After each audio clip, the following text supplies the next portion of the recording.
You've never been ashamed of your interest in tabletop games, but ever since you stopped seeing people, you've spent far less time role-playing than you used to. The cloak-wearing nerd standing before you reminds you of days gone by, when you used to gather around a table with your college friends and pretend to be someone else. Ho there, traveler! No. Ho, as in, hey. Howdy. How are you? You know, simple salutation. Ah, that's the spirit. I'm Chance, your D20. The mysterious cloak comes off, and you see the friendly face beneath. Welcome.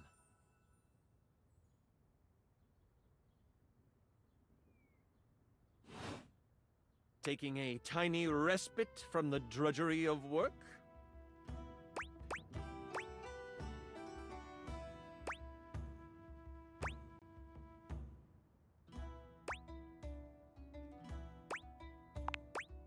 I actually have no idea. All I do is play. If you are up for a real adventure, I have just the thing for you. Have you ever heard of grottos and gargoyles?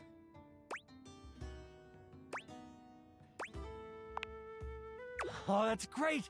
What's your favorite monster? Oh, and what about your favorite mystical weapon? Or class? Oh, I have so many questions.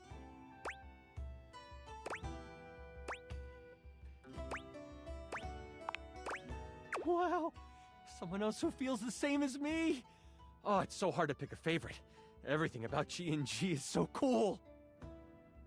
You wouldn't want to, maybe, kinda play with me, would you? It would only be the single greatest thing you could do for me.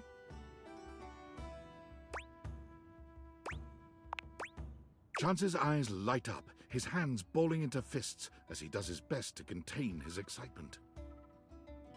Really? Holy crit! Someone to play with me! You have no idea how hard it is to find someone to play with.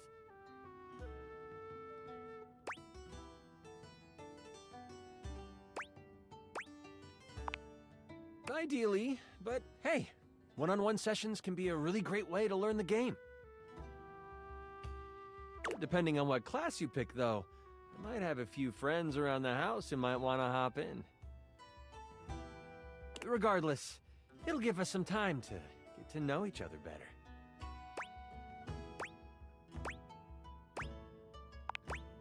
It's time to get you your character.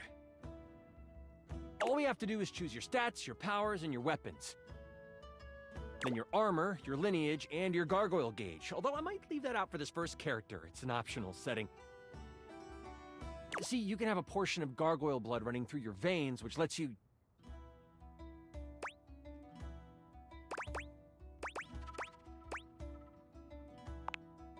How about you let me make your character for you? I know the game inside and out, and you can just show up and play. Oh, I'm so excited. You have no idea how much fun we're going to have. I'll even build the session based on what class you pick.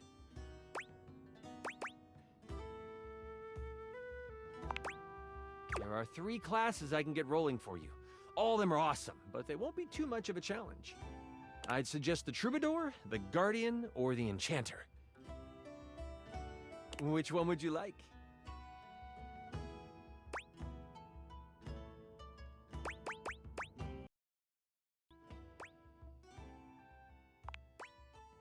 I'm so excited! Oh, the Guardian! May your sword find purchase in whatever vile thing comes your way. I heard that Jerry wanted to go apothecary if someone was rolling a Guardian. If you two know each other, I'll invite him. He's a little guy like me, right inside the desk here. Now that I know who you want to be, it'll take me some time to finish building out the session for you. Give me a day? I should be ready by then. Anything before that, and it's a bit dicey if I'll be ready or not. Haha, me neither. Oh, it's been so long since I've played. I'll see you then.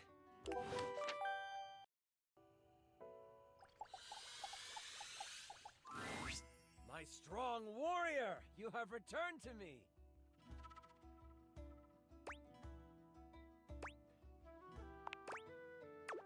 I'm so glad you're here. I knew you wouldn't let me down. I rolled a crit on my insight check of you. And it looks like our mutual friend Jerry is joining us today. Hello, I'm excited to play with you. I hear there's loot in this game. I've rolled Jerry as the apothecary class. To keep things a little more exciting, I've rolled to see what his character would have. A lot of it is things to help you on your adventure. Some of it is, well, less than useful. You will be playing the mighty Sadida Ikin, a guardian who lives on shoelace shores in the village of Sneakars. You are on your way back from training on the nearby Chukka Hills. You will start with 75 health, but don't worry, I'll keep track of all those things for you. We start our adventure in the early morning. As you walk upon the grass path, thinking about your latest training and feeling the soreness in your muscles, your mind drifts to home. In particular, your mind drifts to that of your family. Tomorrow is your partner's birthday. You haven't decided what to do yet, but you know it has to be special. Maybe a cake or a seafood dinner. The smell of the salty air from the shore is refreshing, and you look out on the horizon. That's when something catches your eye. Something from the direction of Sneakars. Is that? It is! It's smoke! Black and billowing.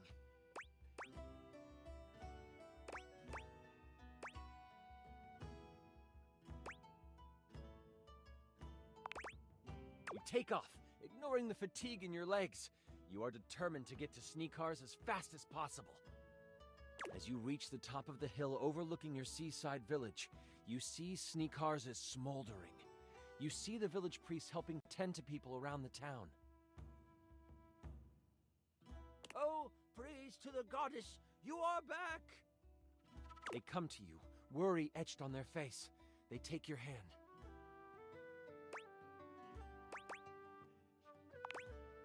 You have questions, but we shouldn't speak out here. We don't know who is around. Come, follow me! As you follow the priest to a makeshift shelter, you see the level of destruction.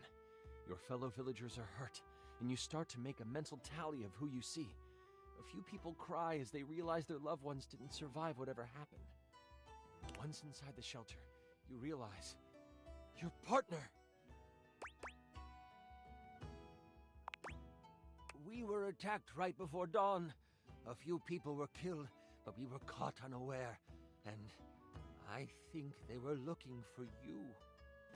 Oh, I didn't know I was traveling with a wanted person.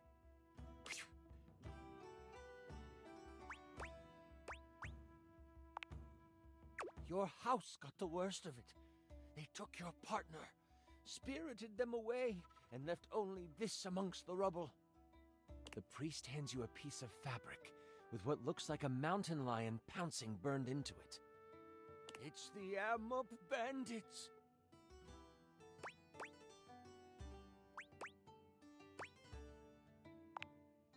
The Amup bandits are a rival band of scallywags who were once in constant battle with the village of Sneakars. But it seems they never forgot about you. What will you do? How should we respond? You are the only one able to go after them. And I can help. Surely my sundries will come in handy. The priest sees the dedication in your eyes and offers to help you prepare for the journey. They also bless you with what healing energy they have left. You gain 15 health. You decide to head off when night falls. During the day, you help your fellow villagers as you continue to think about your partner in the Amup. What is going through your mind?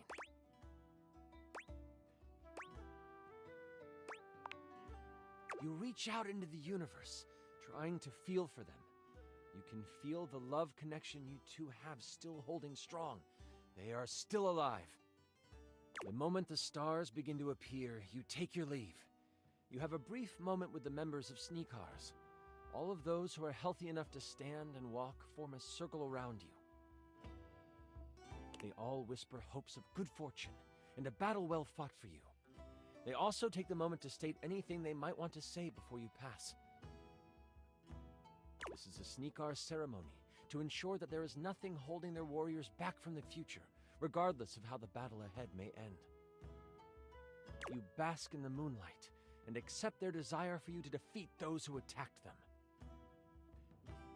Setting off down the path that many say the Amok bandits used, you walk with your head high. Your village is what you fight for. Moving alongside the path, you travel for about half an hour before you see movement. You find some shrubs off the path and hide between them. As you sit, surrounded by leaves, you see what you know to be members of the Amok step into the moonlight. Cat-like humanoids, all clad in leather armor. On their side, you see the traditional swords that you became familiar with during the battles a decade ago. You think there are only 2 of them, but wait. A third actually walks right past you, missing you in the bushes. There's no doubt they'll come. You just have to wait. Ooh.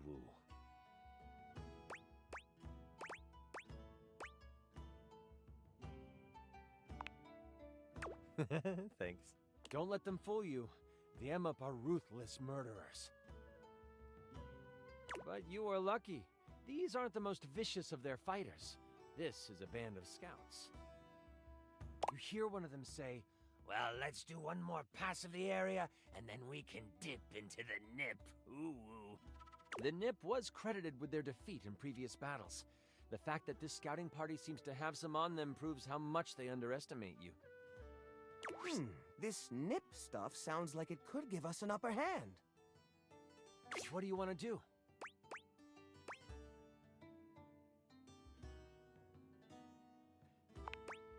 They circle the area one more time. This time, they are highly distracted. You can tell that Nip is on their minds. They walk past you again, only this time, they almost scurry back and huddle together. "Oh, this is the good stuff. Ooh." They partake. It doesn't take long for it to take hold of them. Their eyes get wide. One stares at the moon, mouth open and drooling. The other 2 produce a ball of yarn and begin to pass it back and forth as they roll around on the ground. This is your chance. You seem to remember that the Amok scouts were never really prepared for the edge of your axe. You use this to your advantage and leap towards them. You catch the one staring at the moon unaware, and they barely let out a cry of pain. Before they go down, you turn to swing on the other 2 and you feel something latch onto your leg. Claws from the one closest to you on the ground dig into your calf. They hit you for 15 damage. The third one is still preoccupied with a ball of yarn. The axe comes down, dispatching the second Amok in a heartbeat. Oh, that looked like it hurt. I will use my slinky. Okay. It bounces around the battlefield, creating a soothing shimmer in the moonlight. The metal coil catches the eye of the final Amok. It looks around, finally aware of what has happened. I yell at it, holding up a thumbtack. You want some of this? The slinky starts to move toward the Amok, and it is struck with fear. Keep the shiny thing away from me! Oh. The Amok runs, happy to have his life and his yarn. But strangely enough, he runs toward your village. Must be the Nip. You have full confidence the people in your village will know what to do with him. As you take off toward the Amok camp, you find yourself upon a dried-up stream bed. The warm days the past few months have not been kind to this stream. You look down on the dry stream bed and you think of the first time you spent the day next to it. It was the war. The battle had been raging on several fronts, and the weather had been gloomy. But on this day, the sun was out. It was just plain perfect that day, and both sides of the conflict knew it. No attacks were launched. Instead, you got to bathe in the cool stream waters. You cleaned your wounds, washed your face, and relaxed for the first time in weeks. That was when you first saw your partner in their birthday suit. You were spellbound. You didn't make a move then. Instead, you played it cool. You cracked jokes, splashed around, and let the sun dry your skin together. That was the day you fell in love with them. You were certain of it. It would take months after the fighting had ended for you to finally try to court them. But this is where it began. It feels fitting that it is dry now. That was beautiful.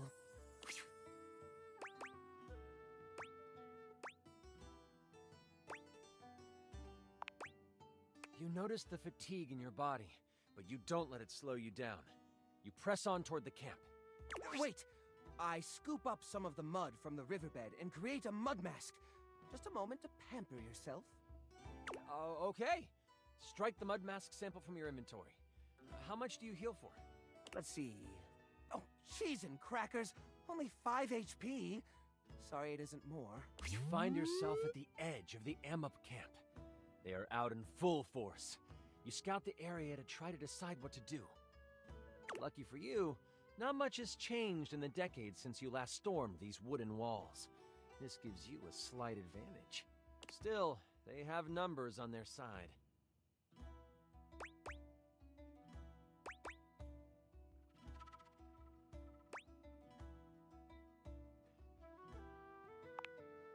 You watch for a time to slip into the camp.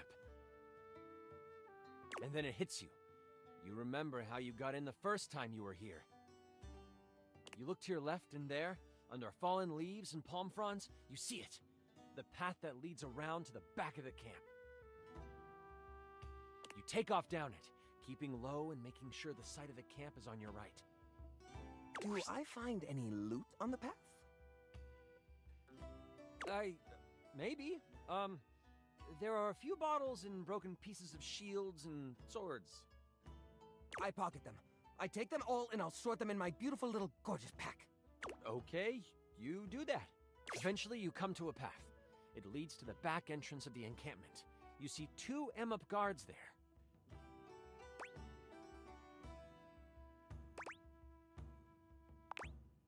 You notice that these 2 Amup look way more prepared than the scouts. They have bows and arrows, along with scimitars and a thicker armor. They know your potential. Looking at your abilities, you could either try to frighten them from their post using Battle Cry, or you could climb a nearby tree and perform the Reign of Terror attack. You find a nearby tree and you climb as high as you can. The branches are sturdy in this old growth and you find your footing. Axe in hand, you think back to when you first learned this technique. You never thought you would get the rotations right, and many times you didn't. But the feeling of satisfaction you had when you pulled it off in battle surges forward. You know you've got this. Turning your back to the guards, you stand on the thick branch. Then, you leap. You become a tornado of pain and destruction as you spiral through the air. This is so cool! Through sheer will, you find your targets and spin toward them, the axe blade whipping you around and cutting through air. Soon, it is cutting through the Amup, and one of them falls to your blade. You catch the second one in the onslaught as well. Only they survive. You land on the ground between the dead guard and the injured one. I've got this one. I take out a paperclip shaped like a boomerang. I throw it at the Amup using my improvised weapon feat. Your boomer clip connects with the Amup, taking away what little health it had left. I catch the boomer clip on its return and say, "Never throw away good office supplies." Having defeated those standing in your way, you notice the path forward. It is clear, as is your sense that your destiny lies before you. Ahead is where you will make your stand. You have entered the dungeon under the Amup camp. It smells like damp earth and wet fur. Nothing about the area feels safe. You move slowly down the corridor until you come upon a large open space. It's dark, with the flicker of a few torches in the far side of the wall providing a bit of light. I have a promotional light-up keychain in here somewhere. Ah, here it is! Bing! In the middle of it sits a person. They are slumped over, looking tired and worn down. You can't see their face, but their hair. The hair looks like it belongs to your partner.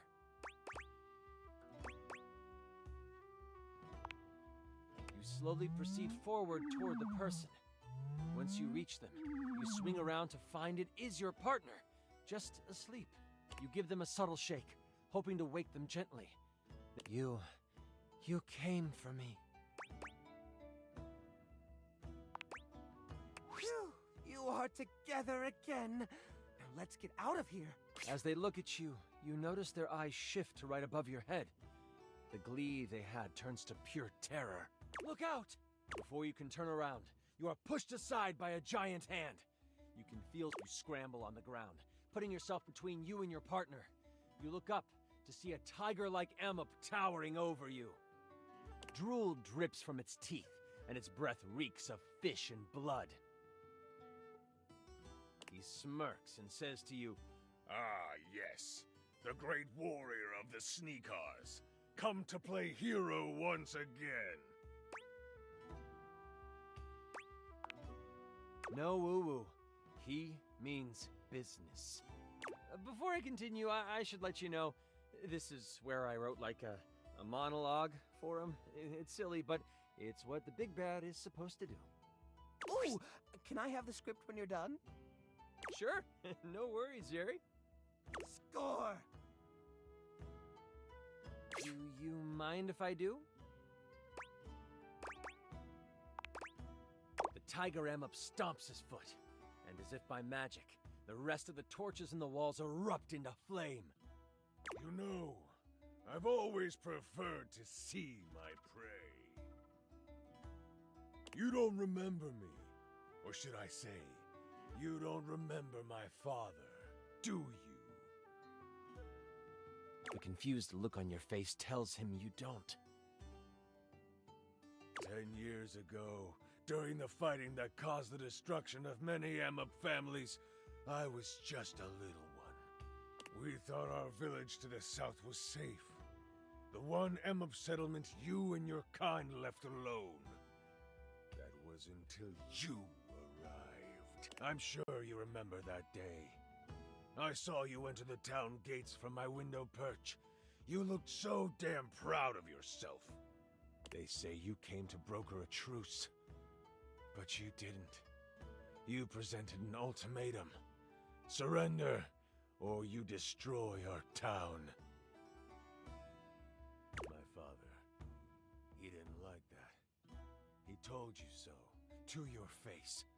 My father stood up to you, and I watched proudly. And instead of listening to reason, you know what you did? Do you remember what you did? You reached your hand out and patted him on the head, telling him it was okay. The way my father's body relaxed, and his tail flicked back and forth in an unexcused moment of enjoyment. Utterly embarrassing. You embarrassed him. You embarrassed us. The whole town saw what happened. And my father was ridiculed until the day he died. Well, until the day he does die. He's still alive. But still, the ridicule keeps on coming. And I vowed on that day that I would get revenge for what you did to my father. And, oh, your blood will be sweeter than cream. I shall destroy you and embarrass you in front of the one that you love. Warrior of the Sneakars, prepare to be vanquished. You knew where this was leading, so you had your axe at the ready. What do you want to do?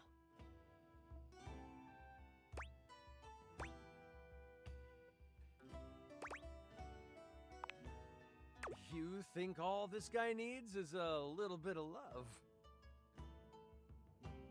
So you slide under him and scurry up his back. Once on top, you start petting, scratching behind the ears, patting his head. For a moment, he stops. You see his tail behind you flickering with delight. And, oh, what's that? Is that a purr you hear? Oh, It is.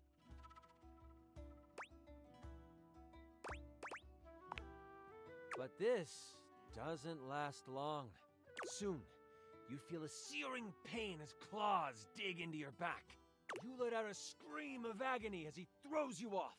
He hits you for 25 damage. I have one more charge on my eraser, so I negate that damage again. Although I can only negate 15 of it this time, so 10 sneaks through. That homebrew item might not be balanced well. I'll look into that later. You use the eraser, and it turns from a healthy pink to a used and old gray. It was worth the sacrifice. How dare you try to manipulate me! I will destroy you! What do you do now? You decide to bet on your faithful axe. This time, you go low. You run towards the tiger M up again, only this time you slide right before you get to him. Your axe catches the feet of the tiger M up, and you slice its legs. It lets out a howl of pain, and you complete the slide underneath it. This causes him to stumble a bit. He shoots a look over his shoulder at you, and then lets out a grin so evil, you know what he is thinking. I'm doing this all wrong. You are the one who should live, and your partner should die. And with the reflexes of, well, a cat, he pounces towards your partner. As he leaps over you, he hits you with another tail attack for 10 health. I take out my laser pointer and shine it in the Amup's eye. This should buy you some time. You can either throw your axe, use your ultimate one-day attack, or if you have any other ideas.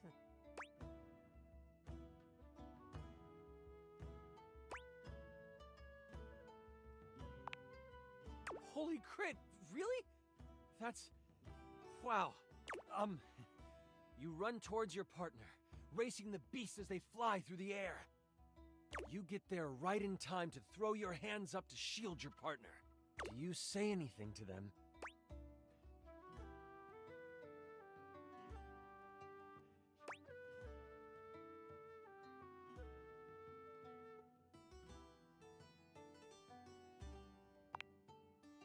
Wow. Oh, cheese and crackers, this is heartbreaking. The tiger M up comes down on you and... I rolled a crit. I'll roll for damage. Oh. Oh no. I'm so sorry. You take 135 damage. You crumple under the hands of your enemy. Before you close your eyes for the last time, you see your partner pick up your axe and prepare to fight. I raise my letter opener, standing by their side. They will defend you. And if they can't win, you know they will join you in the hereafter. Either way, you did everything you could to save them. That was incredible! The way you sacrificed yourself? Holy crit! Oh, that was better than I could have imagined. That was... You are perfect. I'm sorry. That's super embarrassing. But like, if that's how you roleplay here, I'm excited to see how you might like some other roleplay.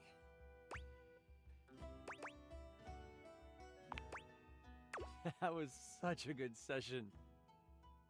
Listen, I appreciate you so much, and I would love to play with you again. And I'm so damn glad you sat down with me to do this. You're amazing. I need to wind down because that was intense. But please, please, please, come see me again soon. I'd love to have you play with my dice again. I mean, bye.